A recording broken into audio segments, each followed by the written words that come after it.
Ladies and gentlemen, today we're diving into something that could have a massive impact on NIO's margins and overall profitability.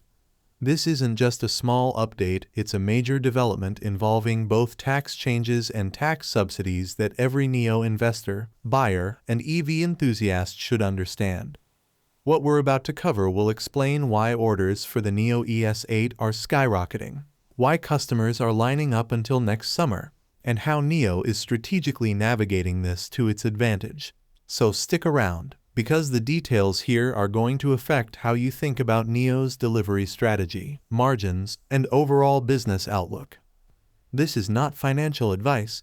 Please do your own research. First, let's start with some very good news. The demand for the NIO ES8 is incredibly strong right now. Orders are coming in so fast that if you place an order today, the earliest delivery you can expect is July or August of next year. That's almost a full year of waiting, but it's understandable given the current incentives and the way NIO is handling the upcoming tax changes. Here's what's going on. The Chinese government is updating the purchase tax policy on electric vehicles. This means that starting next year, buyers will face higher taxes if they purchase their EVs without certain strategies. But NIO is stepping in to subsidize this tax increase, essentially allowing customers to lock in their orders now and avoid paying the extra tax when they finally receive their vehicles. And this isn't unique to NIO. Li Auto and some other domestic EV makers are also implementing similar strategies to protect their orders. Companies like Xiaomi and Tesla, however, aren't participating in this approach, which gives NIO a competitive edge. Now, while this is great for customers and boosts demand, it does affect NIO's profit margins. Every vehicle sold under this subsidy program effectively reduces the revenue NIO collects per car. So, how exactly does this work, and how much can we expect margins to drop? To understand this, we need to break down the tax policy. NIO has a clever advantage thanks to its battery as a service BaaS program. Instead of purchasing a battery outright, customers can rent it. When they do this, the purchase price on their invoice only includes the car itself, not the battery, which significantly lowers the purchase tax. This has been a huge factor in why many buyers are opting for the BaaS model rather than buying a full battery upfront. Here's the official breakdown. Under the current tax policy, if the purchase tax is 30,000 RMB or less, you pay nothing. This threshold effectively covers vehicles priced up to around 339,000 RMB. For example, the NIO ES6 is priced cleverly at this point to maximize this tax exemption. If you buy it this year, you pay zero in purchase tax. However, next year the policy changes.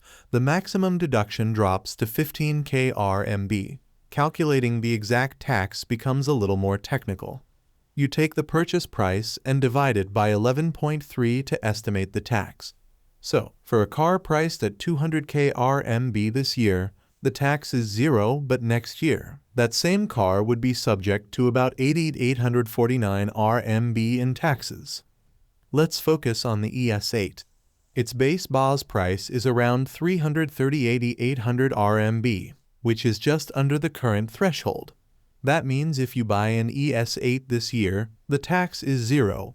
But starting in 2026, without subsidies, the tax would be around 15,000 RMB. NIO is covering this difference through a smart adjustment.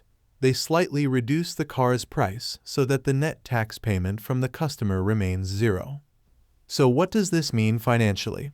Essentially, NIO is absorbing about 15,000 RMB per ES8, roughly $2,100 to subsidize the tax. That's a small but meaningful reduction in revenue per vehicle. The upside, though, is that we don't have to worry about delivery delays for the first 3 quarters of 2026.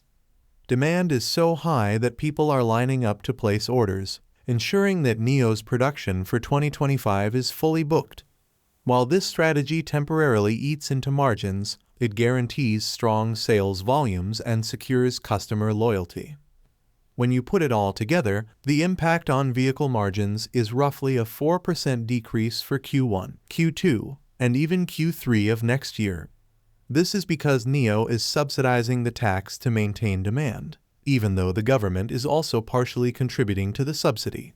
While this does slightly hurt the profitability outlook for 2026, NIO still has room to absorb the hit without drastically affecting overall margins. The big takeaway here is strategic timing. NIO is motivated to push as many deliveries as possible in 2025.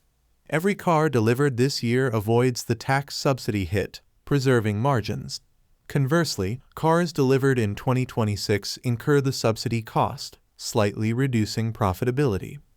This approach is why orders are so backed up until mid-2026. Customers are strategically timing their purchases to maximize tax benefits, and NIO is using this to its advantage. The demand signals are incredible.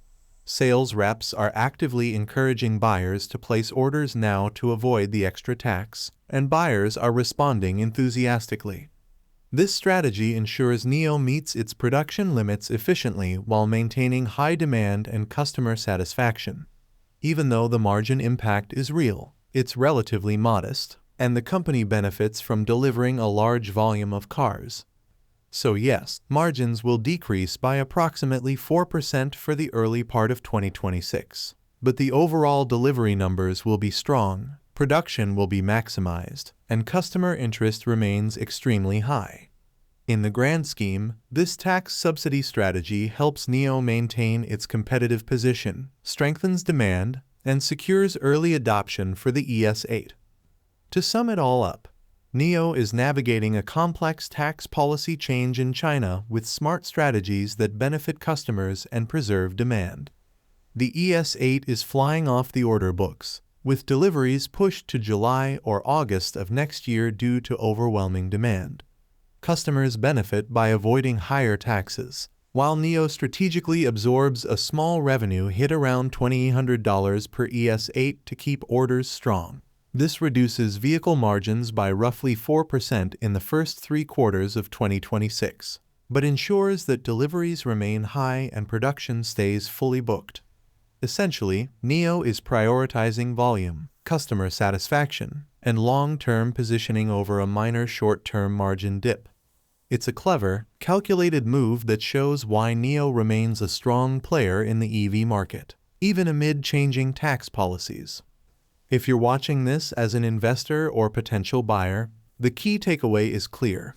Act now to lock in orders, avoid the extra taxes, and understand that NIO's strategy is designed to maximize deliveries this year while minimizing margin impacts. It's a smart play, and it's one of the reasons NIO continues to dominate attention in the EV market. Thank you for joining us today. If you enjoyed the video, don't forget to hit the like button and subscribe to our channel for more stock predictions and market insights. Remember to turn on the notification bell so you never miss an update. Happy investing, and see you in the next video.